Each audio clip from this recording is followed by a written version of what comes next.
ខ្ញុំកណាសូមក្រាបថ្វាយបង្គំប្រធេរានុធេរៈគ្រប់ព្រះអង្គជាទីសក្ការៈសូមគោរពសម្ដេចទ្រង់ឯកឧត្តមលោកជំទាវអស់លោកស្រីបងប្អូនអ្នកសារព័ត៌មាននិងជនរួមជាតិទាំងក្នុងនិងក្រៅប្រទេសជាទីគោរពនិងជាទីរាប់អានថ្ងៃនេះអ្នកនាំពាក្យរាជរដ្ឋាភិបាលសូមធ្វើបច្ចុប្បន្នភាពព័ត៌មានមួយចំនួនពាក់ព័ន្ធទៅនឹងជនភៀសសិទ្ធចែកជូនដល់ជនរួមជាតិទាំងក្នុងនិងក្រៅប្រទេសជ្រាបបាទគិតត្រឹមល្ងាចថ្ងៃម្សិលមិញមានពលរដ្ឋភៀសសិទ្ធប្រមាណជាង47,000 នាក់ហើយដែលបានវិលត្រឡប់ទៅលំនៅឋានវិញក្នុងចំណោមជនភៀសសិទ្ធសរុប64,000 នាក់ជាងដូច្នេះចំនួនពលរដ្ឋភៀសសិទ្ធដែលបន្តស្នាក់នៅក្នុងជំរំមានបានថយចុះត្រឹមជាង17,000 នាក់ប៉ុណ្ណោះហើយអាជ្ញាធរកំពុងតែសម្របសម្រួលដើម្បីឲ្យពួកគេបានវិលត្រឡប់ទៅលំនៅឋានរបស់ខ្លួនវិញជាបន្តបន្ទាប់ក្រោមការយកចិត្តទុកដាក់ទាំងជីវភាពទាំងសុវត្ថិភាពហើយនិងសុខុមាលភាពរបស់បងប្អូនជនភៀសសិទ្ធទាំងនោះចំណែកសាលារៀន975កន្លែងក្នុងខេត្ត4គឺព្រះវិហារឧត្តរមានជ័យបន្ទាយមានជ័យនិងពោធិ៍សាត់បានបើកដំណើរការឡើងវិញខណៈដែលសាលារៀន116កន្លែងផ្សេងទៀតនៅបន្តបិទទ្វារនៅឡើយក្រៅពីនោះមន្ទីរពេទ្យមណ្ឌលសុខភាពស្ថាប័នផ្ដល់សេវាសាធារណៈជាច្រើនក៏បានបើកដំណើរការឡើងវិញសូមបញ្ជាក់ជូនថាការវិលត្រឡប់របស់ជនភៀសសិទ្ធមានចែងក្នុងចំណុច4នៃសេចក្តីប្រកាសរួមដែលមានសេចក្តីថាភាគីទាំងពីរឯកភាពអនុញ្ញាតឲ្យជនស៊ីវិលនៅក្នុងតំបន់ព្រំដែនដែលរងផលប៉ះពាល់វិលត្រឡប់ទៅផ្ទះសម្បែងនិងប្រកបជីវភាពរស់នៅជាធម្មតារបស់ពួកគេវិញក្នុងពេលឆាប់បំផុតដោយគ្មានការរារាំងនិងដោយសុវត្ថិភាពនិងសេចក្តីថ្លៃថ្នូរនៅក្នុងតំបន់ដែលខ្លួនរស់នៅរៀងខ្លួនទោះជាយ៉ាងនេះក៏ដោយមានជនភៀសសិទ្ធជាច្រើនមិនទាន់អាចវិលត្រឡប់ទៅផ្ទះសម្បែងវិញបាននៅឡើយទេដោយសារតែការរក្សាបន្តវត្តមានយោធាព្រមទាំងសកម្មភាពដែលបង្កផលប៉ះពាល់ដល់ហេដ្ឋារចនាសម្ព័ន្ធស៊ីវិលនិងដែលធ្វើឲ្យប៉ះពាល់ដល់ការវិលត្រឡប់របស់ជនភៀសសិទ្ធទៅចូលទៅក្នុងតំបន់ទាំងនោះវិញសម្ដេចធិបតីហ៊ុនម៉ាណែតនាយករដ្ឋមន្ត្រីនៃប្រជាណាចក្រកម្ពុជាបានតែងតាំងសមាជិកក្រុមការងារចំពោះកិច្ចមួយកាលពីថ្ងៃទី23ខែធ្នូឆ្នាំ2025ដែលមានភារកិច្ចរៀបចំនិងគ្រប់គ្រងការស្ដារជីវភាពនិងហេដ្ឋារចនាសម្ព័ន្ធខូចខាតដោយសារតែគ្រាប់បែករបស់ថៃនេះសបញ្ជាក់ពីការយកចិត្តទុកដាក់គ្រប់ជ្រុងជ្រោយរបស់រាជរដ្ឋាភិបាលនៅក្នុងការដោះស្រាយរាល់បញ្ហាដែលប្រជាពលរដ្ឋយើងប្រឈមមុខជួបប្រទះ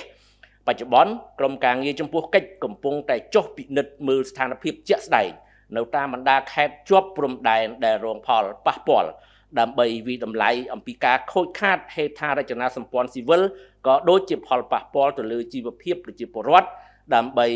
រាជរដ្ឋាភិបាលចាត់វិធានការដោះស្រាយទន្ទឹមនឹងនេះក្រុមអ្នកសង្កេតការណ៍អាស៊ាន AOT ក៏បានចុះទៅពិនិត្យវិតម្លៃការខូចខាតនៅក្នុងតំបន់រងគ្រោះទាំងនោះផងដែរគួររំលឹកជូនដែរថានៅក្នុងសារផ្ញើជូនវីរៈកងទ័ពវីរៈកងនគរបាលជាតិនិងប្រជាពលរដ្ឋកាលពីថ្ងៃ29ធ្នូ2025សម្ដេចមហាបវរធិបតីហ៊ុនម៉ាណែតនាយករដ្ឋមន្ត្រីនៃប្រជាណាចក្រកម្ពុជាបានណែនាំដល់ក្រសួងការពារជាតិក្រសួងមហាផ្ទៃនិងក្រសួងស្ថាប័នពាក់ព័ន្ធផ្សេងទៀតឲ្យចាត់ចែងកំណត់ទីតាំងដែលមានសុវត្ថិភាពគ្រប់គ្រាន់និងរៀបចំការសម្របសម្រួលដើម្បីឲ្យបងប្អូនភៀសសិទ្ធរបស់យើងអាចវិលត្រឡប់ទៅកាន់គណៈឋានវិញឲ្យបានឆាប់បំផុតតាមដែលអាចធ្វើបានចំពោះតំបន់ដែលមិនទាន់មានអំណោយផលដល់ការវិលត្រឡប់ដោយសុវត្ថិភាពរាជរដ្ឋាភិបាលនឹងស្វែងរកដំណោះស្រាយចំពោះមុខសម្រាប់ការរស់នៅរបស់បងប្អូនយើងនៅក្នុងតំបន់នោះគួរកត់សម្គាល់ដែរថាប្រជាពលរដ្ឋភៀសសិទ្ធបានទទួលការយកចិត្តទុកដាក់យ៉ាងខ្លាំងពីអាជ្ញាធរដែនដីនិងក្រុមការងារពាក់ព័ន្ធដែលជាសេនាធិការរបស់រាជរដ្ឋាភិបាលក្នុងនោះក្រសួងសុខាភិបាលក៏បានដាក់ភ្នាក់ងារសុខាភិបាលជាប្រចាំនៅនឹងកន្លែងដើម្បីត្រួតពិនិត្យសុខភាពនិងព្យាបាលជំងឺពួកគេដោយផ្ទាល់និងត្រៀមបញ្ជូនទៅមន្ទីរពេទ្យក្នុងករណីចាំបាច់ខណៈដែលសប្បុរសជននានាក៏បានចូលរួមយ៉ាងសស្រាក់សស្រាំដើម្បីជួយដល់បងប្អូនយើងជនភៀសសិទ្ធឆ្លៀតឱកាសនេះរាជរដ្ឋាភិបាលសូមថ្លែងអំណរគុណយ៉ាងជ្រាលជ្រៅចំពោះសប្បុរសជនទាំងឡាយដែលបានចំណាយកម្លាំងកាយចិត្តនិងបរិច្ចាគធនធានផ្ទាល់ខ្លួនដើម្បីចូលរួមជាមួយរាជរដ្ឋាភិបាលក្នុងការជួយសម្រាលការលំបាករបស់បងប្អូនជនភៀសសិទ្ធស្មារតីមហាសាមគ្គីខ្មែរជួយខ្មែរតែងតែផុសឡើងគ្រប់ពេលវេលាពិសេសក្នុងកលៈទេសៈដ៏លំបាកសូមបងប្អូនជនរួមជាតិនិងសប្បុរសជនគ្រប់ទិសទី បន្តសកម្មភាពសប្បុរសធម៌នេះតទៅទៀតដើម្បីបង្ហាញពីប្រពៃណីសាមគ្គីជួយគ្នាក្នុងគ្រាលំបាកដែលជាកម្លាំងស្នូលនៃសង្គមខ្មែរការវិលត្រឡប់របស់ជនភៀសសិកជាបន្តបន្ទាប់នៅពេលនេះគឺជាលទ្ធផលមួយក្នុងចំណោមលទ្ធផលសំខាន់ដែលបានកើតឡើងចេញពីសេចក្តីប្រកាសរួមថ្ងៃ27ខែធ្នូឆ្នាំ2025បន្ទាប់ពីការអនុវត្តបទឈប់បាញ់ដែលចូលជាធរមានកាលពីវេលាម៉ោង12ថ្ងៃត្រង់ថ្ងៃទី27ខែធ្នូឆ្នាំ2025និងការដោះលែងយោធិនកម្ពុជា18រូបកាលពីថ្ងៃទី31ធ្នូឆ្នាំ2025ដែលយើងទន្ទឹងរង់ចាំអស់រយៈពេល155ថ្ងៃលទ្ធផលជាវិជ្ជមានទាំងនេះកើតចេញពីកិច្ចខិតខំប្រឹងប្រែងរបស់រាជរដ្ឋាភិបាលជាពិសេសថ្នាក់ដឹកនាំនៃយើងដែលមានសម្ដេចតេជោហ៊ុនសែនប្រធានព្រឹទ្ធសភានិងសម្ដេចធិបតីហ៊ុនម៉ាណែតនាយករដ្ឋមន្ត្រីនៃប្រជាណាចក្រកម្ពុជាតាមរយៈនយោបាយការទូតដ៏សកម្មបង្កើតឲ្យមានបទឈប់បាញ់ហើយងាកទៅរកការចរចាតាមផ្លូវការទូតនិងច្បាប់អន្តរជាតិវិញក្រោមការជួយជ្រោមជ្រែងពីភាគីអន្តរជាតិ